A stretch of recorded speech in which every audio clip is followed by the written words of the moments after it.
લિંબાયત ફૈઝે રસૂલ મસ્જિદના ટ્રસ્ટીઓ દ્વારા આયોજિત રમઝાનમાં ઇફતારી પાર્ટીનું સુંદર આયોજન થયું હતું, જેમાં ડીસીપી શ્રી ભગીરથ દાન ગઢવી સાહેબ, એસીપી શ્રી જાડેજા સાહેબ, પીઆઈ શ્રી કામળિયા વગેરે ઉપસ્થિત રહીને પોલીસ અધિકારીઓનું ટ્રસ્ટી સલીમ રાણાએ પુષ્પહારથી સ્વાગત કર્યું હતું.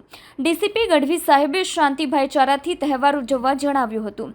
આ પ્રસંગે શાંતિ સમિતિના સભ્યો, હિન્દુ મુસ્લિમ સામાજિક આગેવાનો શ્રી કેસર અલી પીરજાદા, તેલુગુ સમાજના આગેવાન શ્રી રામલુ સાહેબ, નિશારભાઈ સિમેન્ટવાલે, એડવોકેટ ભાઈ સાગરભાઈ વગેરે મોટી સંખ્યામાં નગરજનો ઉપસ્થિત રહી સૌ સાથે મળીને ઇફતારી ફળાહાર કરી કોમી એકતાનું ઉદાહરણ પૂરું પાડ્યું હતું.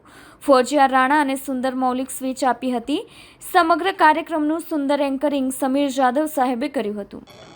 મારું નામ કેસર અલી પીરજાદા, લિંબાયત શાંતિ સમિતિ સભ્ય. આજ રોજ અહીં ફૈઝે રસૂલના પ્રાંગણમાં શાંતિ સમિતિની મિટિંગ તેમજ ઇફતાર પાર્ટીનું આયોજન કરવામાં આવ્યું હતું, જેમાં ડીસીપી ભગીરથ ગઢવી સાહેબ, એસીપી જાડેજા સાહેબ, પીઆઈ કામત સાહેબ તેમજ સેકન્ડ પીઆઈ અને ડી સ્ટાફના પીએસઆઈ અહીંયા હાજર હતા. તેમજ અહીં મુસ્લિમ સમાજના આગેવાનો, હિન્દુ સમાજના આગેવાનો, શાંતિ સમિતિના સભ્યો અહીં ઉપસ્થિત રહ્યા હતા, જેમાં ડીસીપી ભગીરથ ગઢવી સાહેબે આવનારા રમઝાન ઈદના તહેવાર નિમિત્તે કેટલાક સૂચનો કર્યા હતા, જેમાં શાંતિ કાયદો વ્યવસ્થા જળવાઈ રહે એના માટે ઈદના દિવસે અહીંયા પૂરતું બંદોબસ્ત રાખવામાં આવશે અને શાંતિથી ઈદ ઉજવાય એના માટે પૂરા એમણે સૂચનો કર્યા હતા.